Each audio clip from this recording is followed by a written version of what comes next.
We've had quite a bit of a journey so far. We talked about the father wound. And I think a lot of you guys, from what I noticed, and that was really impactful, I think in a lot of ways the father wound is more obvious than the mother wound. The father wound, I think, is more obvious because oftentimes it deals with a father that wasn't there in your life. So it's easier to see, right? There's implications, there's results or consequences of a father that's absent, either absent because he's not there or just emotionally, relationally absent. So that's an easier one to kind of see a connection.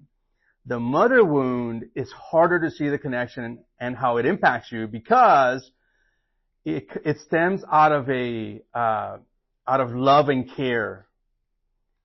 It's not the absence of mom, it's the overpresence of mom in our lives. And so last week we talked a little bit about that, unpacked it just a little bit, and today we're just going to get even deeper into it. And I am confident that I will be stepping on toes today, that some of y'all's wounds will be fully exposed. And maybe you'll see that wound demonstrate itself in your relationship with your spouse, And so that's where we're headed today. And so if you've got your notes, the first part is a brief review in terms of sharing with you the legs of manhood. So here's the deal, guys. For the last several weeks, we've been talking about what I'm calling the legs of manhood. And the legs of manhood are these lessons that you've learned while you've been growing up, either in the presence of both mom and dad or just mom in your life. It's what mom and dad gave you early on. If you have strong legs, you can stand steady. If you got weak legs, you're going to be a little bit wobbly. And for some guys, it's like one leg is missing. And you're trying to live life with a prosthetic. You're trying to live life with a wobbly stance, and you may not even realize it. If you start with shaky, it doesn't mean that your future has to be shaky. You don't quit. You step up. You don't play the victim. You don't spend the rest of your life blaming everyone around you, specifically mom or dad. That's the whole heartbeat of this course. It's like not casting blame, not saying what's their fault. Well, I'm a victim of their parenting, or I'm a victim of their absence, or I'm a victim of their smothering. No, it's like looking at it from a very realistic standpoint and not being victims in this, but owning our space, owning our spot, and actually asking the Lord, like, Lord, help me deal with this. So I know that if I don't, it's going to deal with me. And so here's the definition of overly bonded with mother wound. Last week I introduced the wound that's common. But a lot of men don't like to talk about it. A lot of men don't like to talk about this wound. The overly bonded with mother wound is basically this. It's an unhealthy emotional relationship or an unhealthy attachment with mom that affects you later with women. So it's an unhealthy attachment with mom growing up, emotional attachment that later on when you're dating or you're married, you're going to start seeing the effects of that. Last week we talked about the whole, the cutting of the cord, umbilical cord, which is a physical and an emotional separation. The physical separation is real easy. You move out of the house, right? There's a real physical disconnect when the umbilical cord is cut. But the emotional is a little bit different. It's a little bit different. And when that emotional connection is not severed or cut, it usually pushes people or men into two extremes. The first extreme is this one. You become threatened by women. In other words, you shut down when she's upset. Or you avoid strong women. Or you feel controlled really fast. Now, these women that I'm talking about, it may be your mom, but it may be your spouse too, or just women in general. And that's the threatened by women, like pull. The other one is we get pushed towards you becoming dependent on women, over identifying with them, and becoming overly submissive to their influence. In other words, you're at a point where you're like, I can't make a decision until she's okay with it. Or maybe if she's mad, your whole day is ruined. Or you apologize just to stop the tension. That's the other drift. You're becoming either overly dependent, overly identifying with, or becoming overly submissive to their influence. So instead of having a balanced masculinity, you get two extremes. And these two major extremes have consequences. And here's some of the consequences of the overly bonded mother wound. You're overly bonded to mother wound. And the first one is this. Sons can become overly passive in regards to women. Sons can become overly passive. This is a passive drift. It can be broken into three common expressions. So that's a wound. If you've been wondering, why is it, man, that I just don't seem to take the initiative? I tend to be passive. My wife is telling me, hey, stop being passive.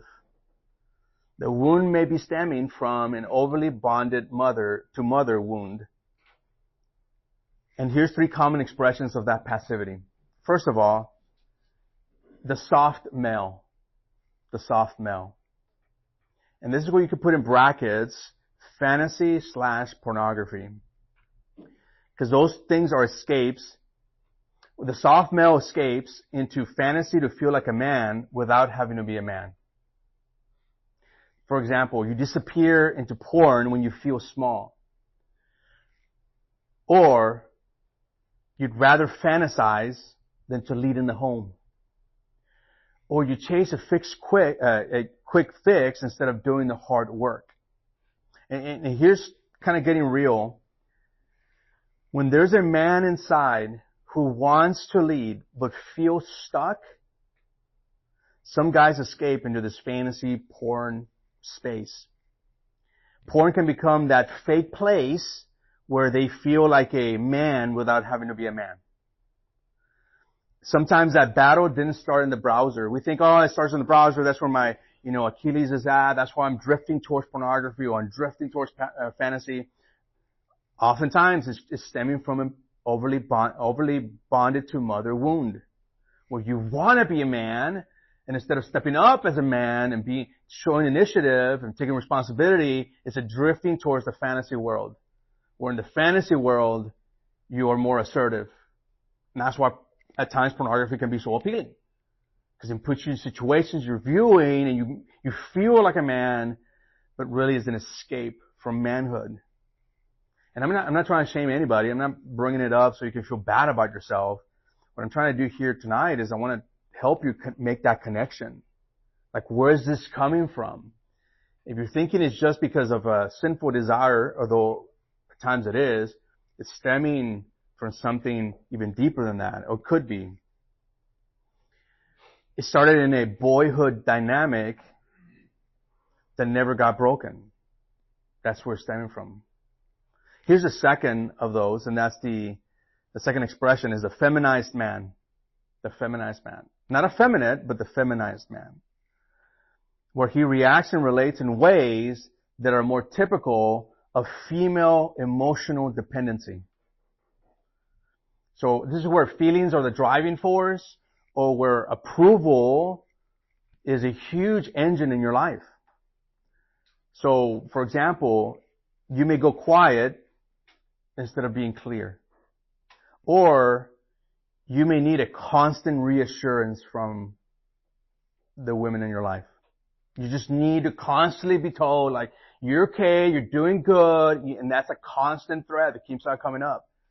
That's coming from that expression of the passive wound. It may be that you let your emotions decide what you do. Versus you're thinking it through, you're thinking it logically or rationally. You're like, okay, your emotion is what's moving you towards the decision making, even in your own home. And if you've noticed, for those of you who are driven that way, it causes a mess. It causes a mess. And the reason it does is because the home can only have one person that's emotionally driven. When the man is emotionally driven, and I'm not saying they should neglect emotion, that's not what I'm saying, but when that's the filter of which you make decisions is exclusively emotion, then you're in competition with the other emotion in the home, the spouse's emotion. And God didn't design you to lean for decision making into your emotion. Now you should have passion, you should have emotion, those are normal. Jesus had emotion, Jesus had passion. And yes, when he healed people, there was a sense of like he was compassionate towards them. So I don't want to degrade emotion, but even in those instances, Jesus is operating on the basis of the fact that he's got a mission. And he's got a message to declare. He's got a message to preach about the kingdom of God, right? And then him being the rightful king of that kingdom. So even in those instances, those compassionate moments are driven by this like greater cause mentality. So that's the feminized man. I just want to pause here for just a moment. This is where, for me, I had to be real with myself. I think predominantly I was influenced a lot by the absent father wound, and that was really obvious to see, especially in my 30s as I was going through this program, But what threw me for a spin was this part.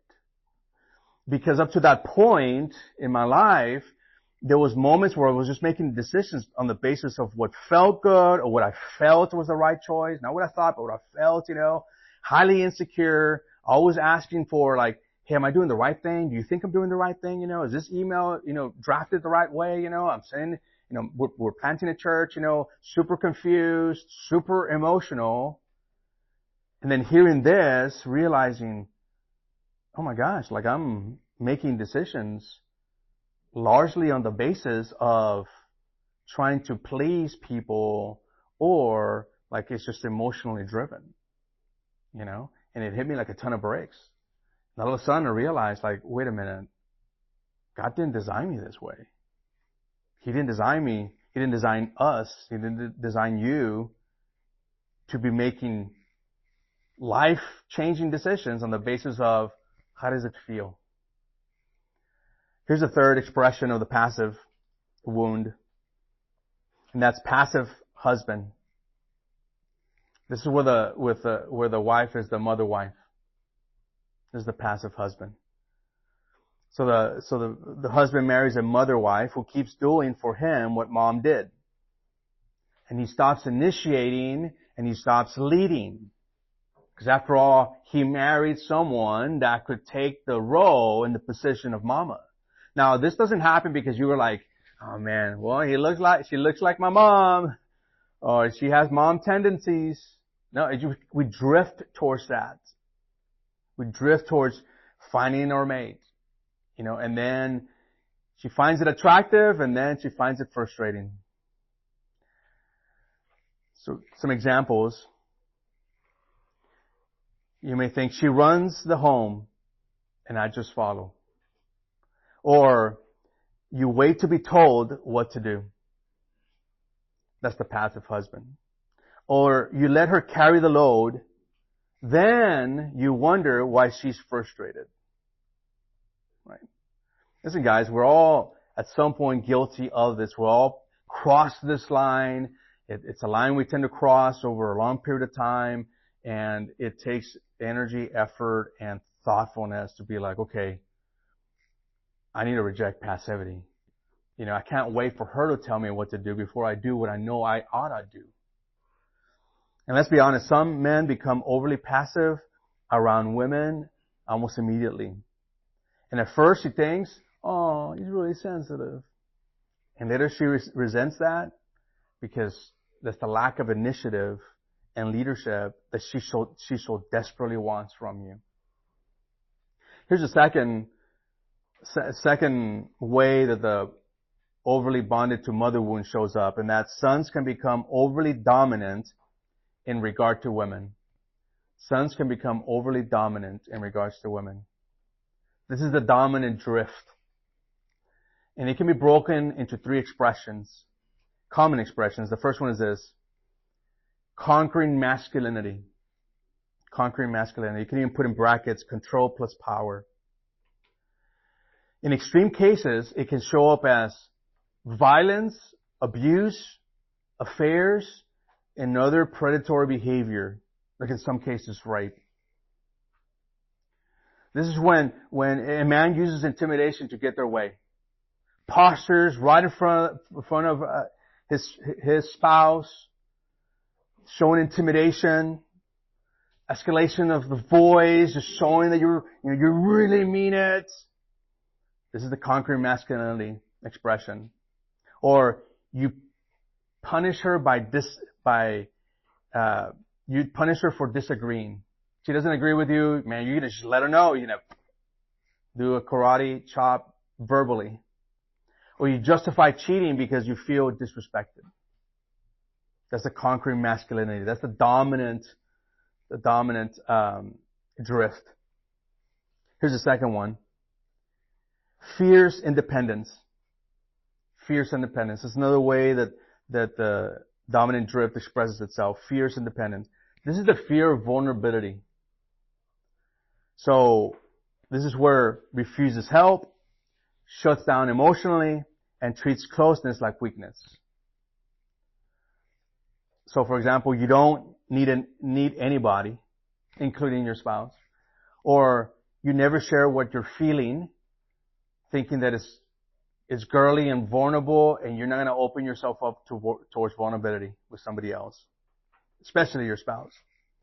If you open up, you feel like you're going to get used. So you have this fierce independence. Fierce independence. Here's the other expression. Demanding husband. The demanding husband. This is the iron fist home. This is where the iron fist rules the household with control instead of love and service. It's ruled with control.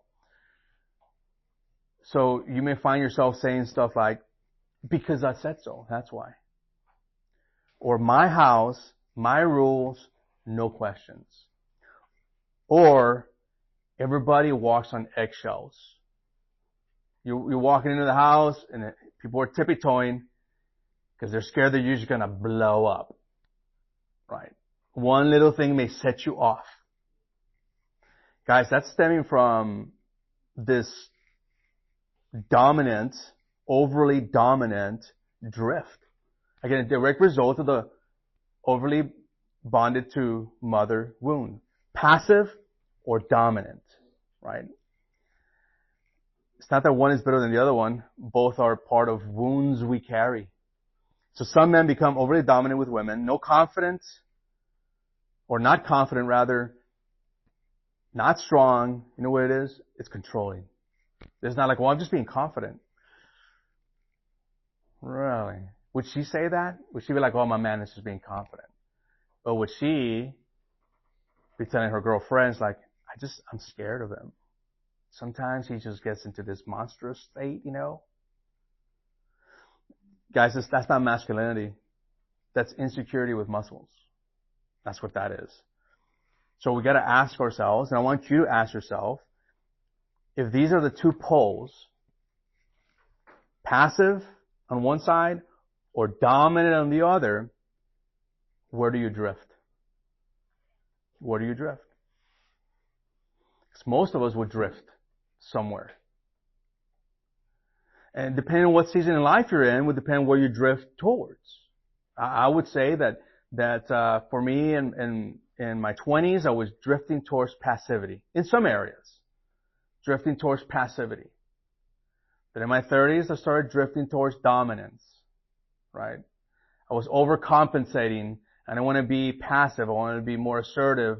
And I went the other direction. We talked about that last week, actually. But where are you? Are you trying to find the balance?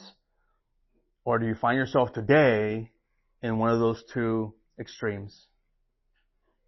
And as a matter of fact, maybe a better question would be better given to your spouse. I'm not saying to give it to her because she's gonna have some grenade over you. But what I'm saying is this, like, put yourself in the shoes of your spouse. For those of you who are married, where would your spouse put you? If she was being honest, right? If she wasn't fearing retribution, if she wasn't fearing that you're just going to lash on her, where would she tend to rate you, right? Sometimes this wound happens more out of love from mom than neglect from mom. It wasn't that mom was trying to be hurtful. It wasn't that she was trying to beat you up. It's more, it comes out of love. Yeah. The difficulty of this wound is that it happened not because of willful neglect or willful intention or hurt you by mom. It's actually the opposite, and which is why it's very difficult to identify, is because she loved you so much. And because she loved you so much, she emotionally rested in you a lot. And because she loved you a lot, she became more dependent on you. And you were more connected and attached to her. This is where the love and concern goes too far. And it gives too much. And it gets too involved. And as payment, it asks too much in return. So, for example, mom would think, if I've done all this for you, you owe me. Not that she would say it, and maybe in some cases mom would say it. Like, hey, you owe me. I spent X amount of years raising you. You owe me. Or you may even hear the words growing up from mom, or maybe still hear them, after everything I've sacrificed, don't say no to me. Or maybe this one, which is more manipulative, if you love me, you do what I want. Anybody ever heard those? Man, it's like this kind of shows itself. And every son needs a healthy emotional break from mom. Not to hate her, not to punish her, but to become his own man. So just to kind of reiterate, like today and through the whole Biblical Manhood series, it's not to beat up on mom. It's not to be like, oh, mom did me wrong. It's not to, to disparage mom either. Because again, it came from a place of care and love. Even Jesus and his mom. I don't know if you've ever had the time to look at that relationship. It's a really beautiful relationship. But at times it can be pretty dicey. We see even the best moms struggle to let go. We see Mary struggle with letting go of Jesus too. Let me show you some examples, some snapshots, 4 snapshots. The first one is this. Relational clarity. There had to be some relational clarity that Jesus had to do with his mom. Relational clarity. Go to Luke chapter 2 verse 43. If you brought your Bible, go to Luke chapter 2 verse 43. Again, this is going with the theme of even Mary struggled with letting go. Chapter 2 verse 43. After the festival was over, while his parents were returning home, the boy Jesus stayed behind in Jerusalem. But they were unaware of it. Thinking he was in their company, they traveled on for a day. Then they began looking for him among their relatives and friends. When they did not find him, they went back to Jerusalem to look for him. And check this out. I'm going to pause here for just a second. How many of you, and you didn't have, well, I'm going to raise my hand. How many of you have left your kids home? You were going to go quick, get something. Mama wasn't there. You were going to go get it and come back, and you try to make it real fast. Anybody? I've done that, right? And it seemed like it was way too much, maybe, the kids threw you under the bus with mama. It's like, oh, he left me here for what seemed to be 3 hours, and in reality it was like 15 minutes. It wasn't that bad, right? Or how many of you intentionally, I know I did this, when the child was crying at HAB, you're like, you better stop crying. They didn't stop crying. It's like, I'm going to leave you behind. They're having a temper tantrum in the aisle. And so you left, right? Left them in the aisle. They were doing the temper tantrum. You went to the next aisle. You kind of see them through the cracks of the shelves, right? We've done that, right? Here, It's not a brief moment. It's not 30 minutes. Well, I'll go get something from the convenience store. It's 3 days. After 3 days, they found him in the temple courts. I don't know about you. I look at this passage and I see the funny in it. It's just super funny because I'm thinking, can you imagine that prayer request from Joseph and Mary to God the Father? Oh yeah, by the way, God, you know that child, the Messiah child you gave us? And the one, the angel came, said he's going to be Messiah, this, future, Savior of the world, God, we don't have him. Can you help us find him? Right? What a prayer request to have for the Lord. They found him after 3 days in the temple courts, sitting among the teachers, listening to them and asking them questions. I mean, you find the child, you find Jesus, and he's not like maybe what you and I did. We go rogue, we're really partying, with hooligans, we're really tearing it up somewhere else, and then parents find us. No, here, he's basically at church. What do you do as a parent? How do you scold a child? Where were you? At church? Oh, wait a minute. That's kind of like the scene here. It's like, okay, he's with teachers, listening to them, Bible study, asking them questions. Everyone who heard him was amazed at his understanding and his answers. When his parents saw him, they were astonished. His mother said to him, "Son," I'm going to add some tone here, because I think it's more appropriate to this context. "Son, why have you treated us like this? Mama's hurt. Your father and I have been anxiously searching for you. You did us dirty. You did us wrong." That's my translation. You can see they're upset. I mean, Mary is upset here. You took us through anxiety, Jesus, looking for you. And then Jesus responds, "Why were you searching for me?" he asked. I don't know. He's about 12, 14 years old here. I don't know what your response would have been. I would have been like, "Boy, you know why." But Jesus continues. He says, Didn't you know I had to be in my Father's house?" But they did not understand what he was saying to them. This is Jesus talking to mom, putting some parameters here. You can feel Mary's mom, the mom heart, can't you? Why would you do this to us?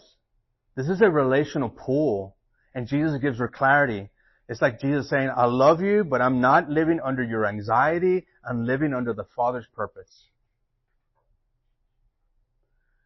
That's a healthy snip at the invisible cord, emotional cord. Jesus also gives social clarity. Go to John chapter 2, verse 1. Social clarity. John chapter 2, verse 1. At this point, Jesus is about 30 years old. He's at a wedding. Another one of those where I just see the humor in it. Chapter 2, verse 1 of John. It says, "On the third day, a wedding took place on Cana in Galilee. Jesus' mother was there. And Jesus and his disciples had also been invited to the wedding. When the wine was gone," pause here for just a moment. Wine means wine, by the way. And you will hear some preachers do some Greek gymnastics, original language gymnastics to say like, "Oh, this is unfermented. This is not really wine. It's like prune juice, kind of deal. This is wine. You can get wasted with this. This is wine. This is real wine," by the way. And I took the Hebrews and the Greek languages, and you know what? It wasn't that profound. The English is good enough. When the wine was gone, Jesus' mother said to him, "They have no more wine." Interesting how she says it. "They have no more wine?" Huh? Look at this. I love Jesus' response. I mean, "Woman, why do you involve me?" Just between us, sometimes I'll say that to somebody. So, "Woman, And then she'll say, what? And I was like, I was just talking to myself. Don't worry. Just talking to myself. Woman, why do you involve me? Jesus replied, my hour has not yet come. He didn't say mom, mommy, mother, woman. Now, don't take this the wrong way. Here's what's going on. Mary's doing what most moms do. What do? They nudge, they steer, they push. Mary's not doing anything different than the regular mom would have done. There's wine that's gone missing, or they've already finished their wine. It's a festivity, it's a wedding. Wine is a lubricant to talk and have fun, drink it appropriately, and it can be a blessing from God. You can turn into worship. There's nothing wrong with the wine here.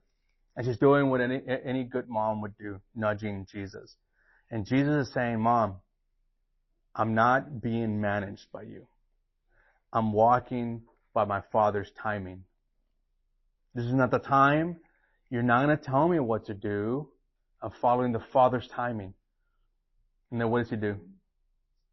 Bada boom! He does it, And I think more out of respect, but he also set a clear boundary.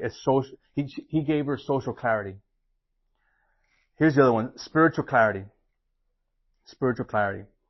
In Matthew chapter 12, verse 46, go there with me. Matthew chapter 12, verse 46.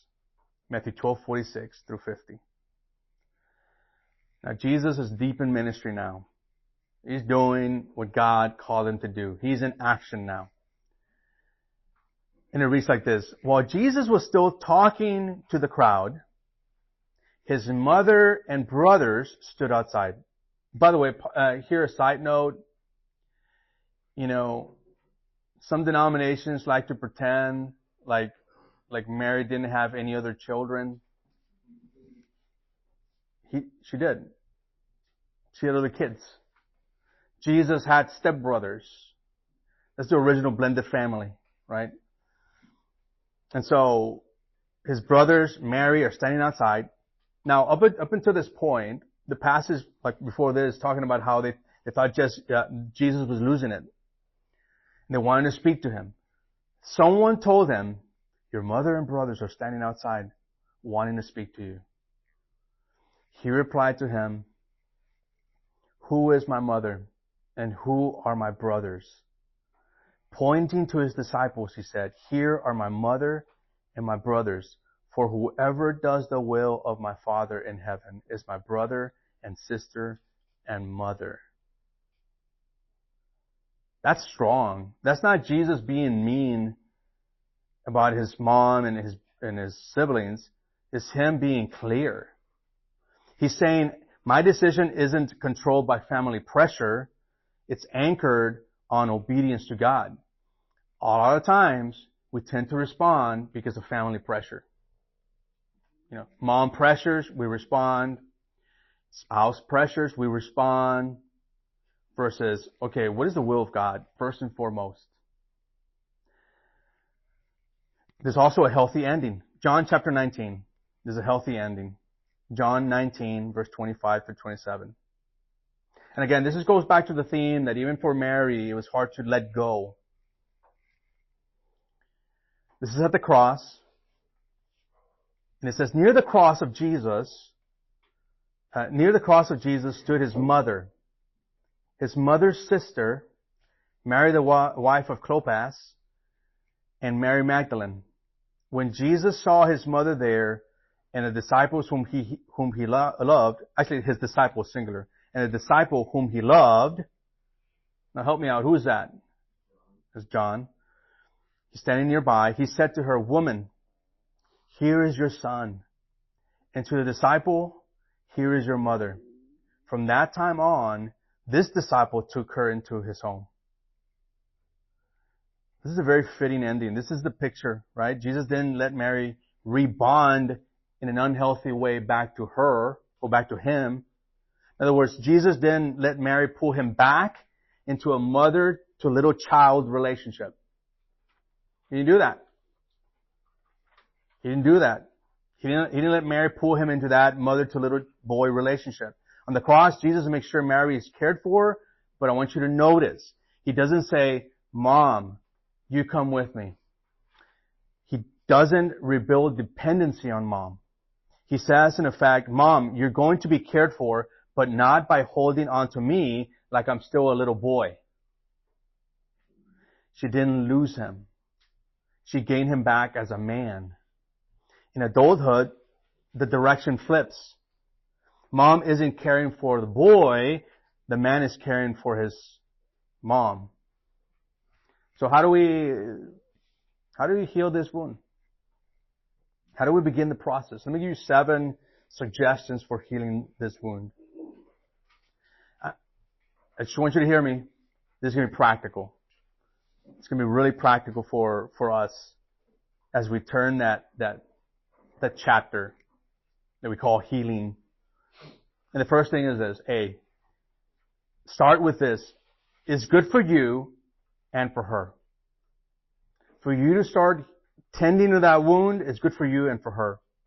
Authentic manhood is impossible without it. If mom's over-involved, breaking that pattern is good for both of you. It won't feel like it is, but it is. Because as long as you're tied up with that unhealthy way, it stunts your growth as a man, as a biblical man, as a godly man. You can't become the man you're called to be with you still being like a little boy inside as it relates to your mother. So that's the first thing. Second of all, you got to fix your vision. What God thinks, not what mom thinks. That's the goal. What does God think versus what your mom thinks? Your goal is to be a man whose vision is fixed on what God thinks, not what mom thinks. Isn't that what Jesus did? Isn't that what Jesus did when he was a child? Where am I supposed to be? My Father's house, right? Isn't that what Jesus did when he gets put on the spot with the wine? Woman, this is not my time. Still does it, but still puts boundaries. Lays those boundaries. What does God think? When he's ministering, what is he thinking? What does God think? You are my mother and my brothers and sisters. What does God think? At the cross. Your goal is to be a man whose vision is fixed on what God thinks. Above anything else, not what mom thinks, but what God thinks. Matthew chapter 10, verse 37. Matthew 10:37. It says, anyone who loves their father or mother more than me is not worthy of me. Anyone who loves their son or daughter more than me is not worthy of me. It's not saying for you to hate your parents. In some translations it says the word hate. Hate is more a word of degree. In other words, if it doesn't look like you hate your family because you're chasing after me, like, how much do you love me? In other words, that's saying that God is first. God is first. I used this illustration a couple of weeks ago in youth, and it worked well. Oftentimes when we think about God, we think in terms of the first in a list of priorities. We think, number 1, 2, 3, 4, 5, 6. We think like first God, and then family, and then country. You're right. We do that list, Jesus doesn't want to be in your stupid list.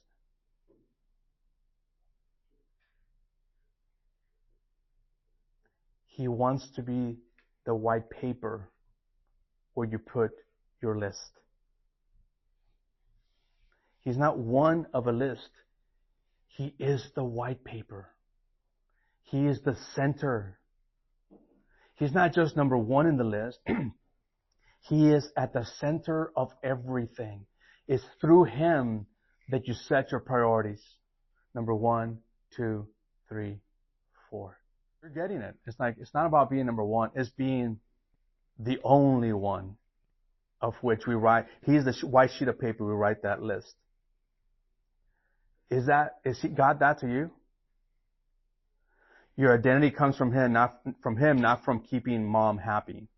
Here's the deal. Real manhood begins when you start asking, God, what kind of man do you want me to be? What kind of man do you want me to be? Here's another one, number 3, or C. Stop struggling with mom. Get support and develop a plan. Stop struggling with mom. Get support and develop a plan. In other words, stop complaining or struggling with mom. If you have this wound, get the support, encouragement, and help you need from other men. And here's the key. Develop a plan for healthy independence from mom. I want you to underline the word healthy, because you can make an unhealthy break too. You can grab an axe and start swinging. And that's not what I'm asking you to do, because that's not love. We're talking about a healthy break that helps you become a healthy man. And to do that, you need other men for what I call the balanced clarity. Help seeing what's really going on. You need men that can help you see what's really going on. You need to invite feedback to avoid serious errors, making a healthy break. If you're going to avoid errors, you need that feedback. You need to invite that feedback. In Proverbs 27:17, it says, as iron sharpens iron, so one person sharpens another. The very nature of two swords clashing with one another is painful. It's not like two plastic swords. It's not like two play swords. You clash two swords together, there's friction. It's inviting that friction. It's being able to say, hey, dude, this is the way I'm going to approach my mom. What are your thoughts on it? Or this is the way I'm going to approach my wife if you've made your wife your mother. Now, there are 3 parts of a plan. Let me share those with you. The first part of the plan is this. Address specific issues that are troublesome with specific applications. It may be her getting in the middle of your marriage. That's a specific issue. You need specific application. It may be excessive time demands. You need specific application. It may be an excessive need for attention, or overbearing expectations, or emotional manipulation, inappropriate remarks or criticism towards you or your family, or her unwillingness to release you, like she's stuck in a time warp and still sees you as a little boy. Your plan has to name the real issues and apply the real responses. What are the real issues and what are the real responses? This is going to require for some of you to do the unimaginable. Write something on a sheet of paper. Some people call it journaling. We don't call it journaling here because it sounds too girly. I don't know what you want to call it, but it's a sheet of paper you're writing it in. The plan has to establish, number 2, time-tested boundaries for how you and your mom will interact in the future. This isn't just like saying, oh, here's a problem, but you're applying time-tested boundaries of how both of you will interact with one another. So, it's like saying, here's how we're going to interact with each other going forward. And I want you to listen. You establish those boundaries, not her. You establish those boundaries. And you enforce them. The challenge is draw lines that still let you honor your commandment to honor your parents. So those are the boundaries. You still need to think about, how do I honor my parents? You know what? That involves other people that you ask, hey, am I being dishonoring here? Because in some cases, how you approach may be dishonoring to you, but it might not be dishonoring to me in the way I approach it, because our relationships are different with our parents, right? In some cases, my approach may sound to you like dishonoring, yet all the while not being dishonoring because of the depth of relationship that I may or may not have with my mother. So this is where other men help. It's where you ask, like, is this boundary too tight? Is it too loose? Is it clear? Is it fair to both of us? Does it honor my mom? And number 3, attach clear consequences to boundary violations. Attach clear consequences for boundary violations. Once you get the plan that's clear and fair, it needs some consequences. And you need to follow through with those. If it crosses the line and nothing happens, that line isn't real. It's fake line. Mom, it's like saying, Mom, if you keep telling my wife how to raise our son, you're going to have to leave. And then when she does that, it's like, Mom, you're going to have to leave. Or Mom, I'm going to have to let you go. We'll talk later once we cool our jets a little bit.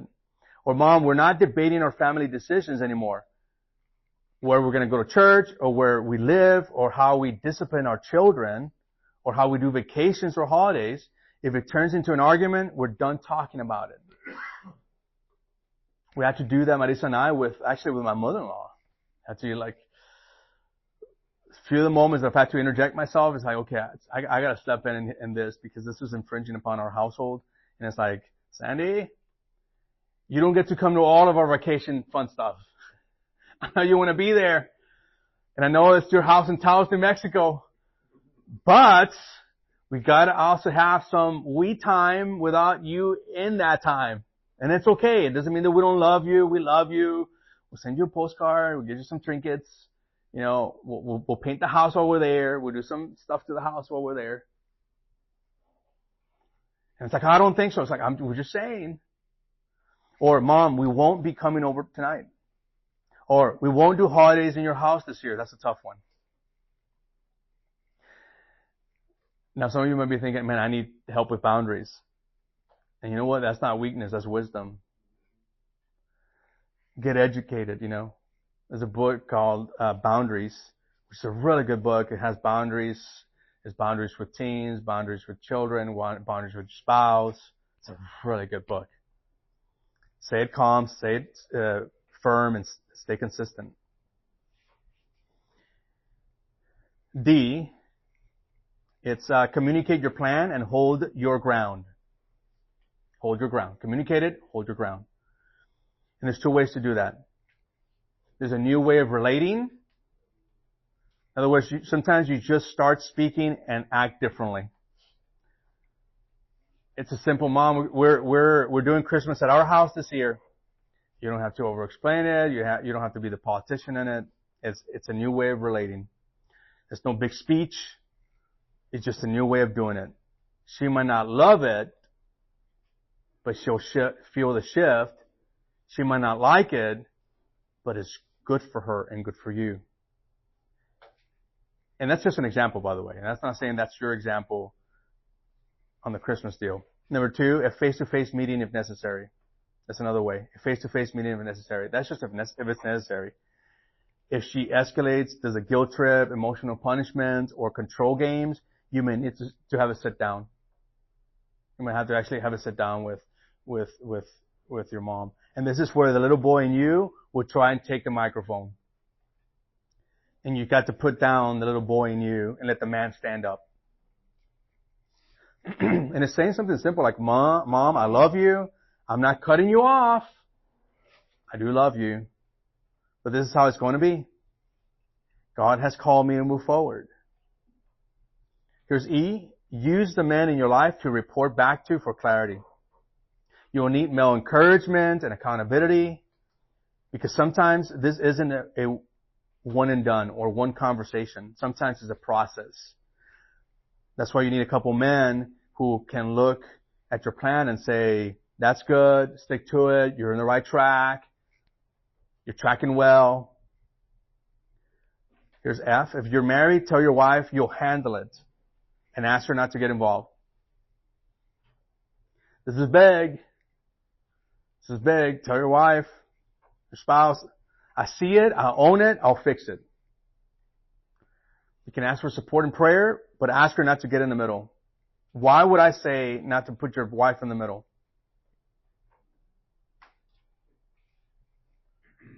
Because it's like throwing her in the front lines. And when you throw in the front lines, mom will blame her. She's going to be looking at you as a little boy. It's like, oh, she made you do it. That's why you've got to own it. It's your relationship with your mom. You handle it like a man. G, expect pushback, emotional punishment or angry withdrawal. Emotional punishment or angry withdrawal. Don't get derailed. She will adjust.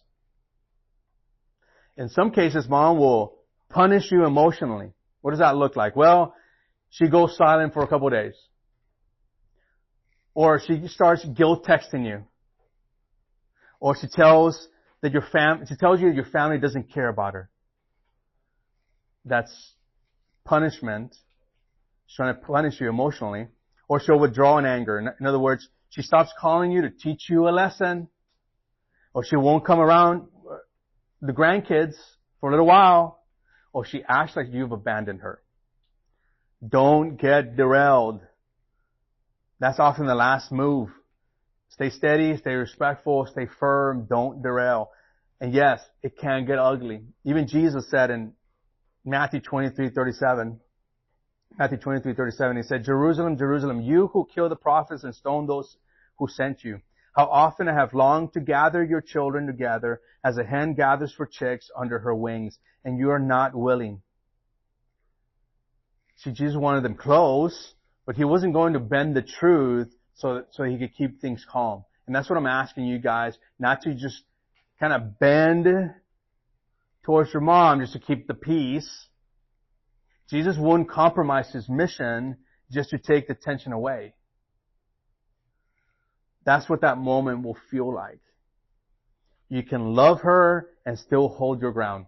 Holding your ground is not a sign of hatred or dislove or disloyalty. So if she tries to punish you emotionally or pulls back in anger, don't let her knock you off of the course. Just continue to stay steady in it. And here's the hope. If you hold your ground with honor, she will adjust. Now, fathers, here's a critical need today for fathers. So if you're a father, still leading your sons, the critical need today is for fathers to call their teenagers or their teenage sons away from dependency on mom and towards manhood. It's not that easy, but it's you are helping your teenage son away from dependency on mom to manhood. Your son needs his face turning towards you. And that means mom doesn't keep doing everything like he would be in elementary. In other words, mom is not waking him up every morning, not covering up his mistakes, not managing his relationships, not scheduling even the haircuts, not doing everything for him. This is the conversation you need to have. It's a conversation I've had even with Marisa, even now that my two boys are in college. You may have to have that conversation. You're pulling them towards you now. This call away needs to be clear and needs to be direct. It's like, son, you're joining me in this path. You get more intentional. Son, let's do lunch. Son, let's go hang out. I'm doing the car, do it with me. I'm going to such a place, come with me. And you better be learning what a man is, what manhood is. And that's what the whole purpose of this course, to develop that and to unpack that. This call has to be embraced by son too. By the dad as well, and by the mom. Mom is going to feel like you're tearing a limb off of her. But it's important that mom realizes that son needs to become a man. And she doesn't have the equipment or the skills to help him make that turn. You're the one that has it. It requires a conversation, not a fight. And you can do that. Like I said, I've said it a couple of times with Marisa. One just recently, like a month and a half ago. It's like, Marisa, I know it's easy for you to do his paperwork so that he can get some help on this registering for class, but he needs to do that. You know, he may lose his scholarship because he's not on top of it. And as hard as it may be for him to get a loan, like, you can't be doing that for him. He needs to rise up. He's got a flat tire. I can go help him, but I'm not going to, because it's good for him to figure it out. I'll tell him what to do, which I did. He needs to be the one that gets the spare on the vehicle and takes that vehicle to the tire shop. He knows what to do. Don't call Walmart to see if they have that tire. give him the phone number, let him call and make that arrangement. You think that was tough for Marisa? Oh, you betcha it was tough. Did she do it secretly behind my back? I don't know. She might have. Likelihood is that maybe she did. I don't know. But I'm trying to align her to this reality that our boys won't become men, our young adults won't become men unless she pulls back enough to not smother them, to not overtake them. And it comes from a good place. She wants to help. She wants to love. But in the process, they're not getting to do it themselves, to own it, to be responsible. This call away needs to employ ceremony. Let's see. This is like needing milestones. A ceremony says like you're stepping up. This is in the company of you, maybe other men, calling son to be a man. That's why we encourage, like, fathers, bring your teenage kids the second semester, where we do some of that. So here's the legs of masculinity. They may be weak or strong, but these are the legs on which a man stands and is established at home. This happens in your house. Don't miss it. A lot of you stand on your legs, some of your crippled legs, quote, crippled legs, because that's what was formed at home. If you have strong legs, man, praise God. Thank you, Jesus, for, great mom and dad. And thank Him for your parents thank your parents while they're still alive. If your legs are weak, bruised, and all battered, they're missing, take responsibility and show the world the miracle. Some of you guys have similar legs that I do, absent father, and show the world there's a miracle. That your Father in heaven is your Father, and you learn a lot from Him. Right? Some of you have busted up legs because of mom. Show the world a miracle that you can overcome that and become the kind of man that God has designed you to be. Stand up and be a man anyway. So start work on your manhood plan now. This is the time to start. Now someday when things cool down, when I'm not as busy, like now is the time. Grab a sheet of paper and pencil or a pen and answer these two questions. How will you handle the absent father wound? And how will you address the overly bonded mother wound? Because how you deal with unfinished business will shape the kind of man you become.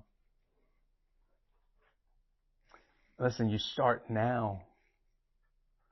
You won't have this same season, another season. Today is the day.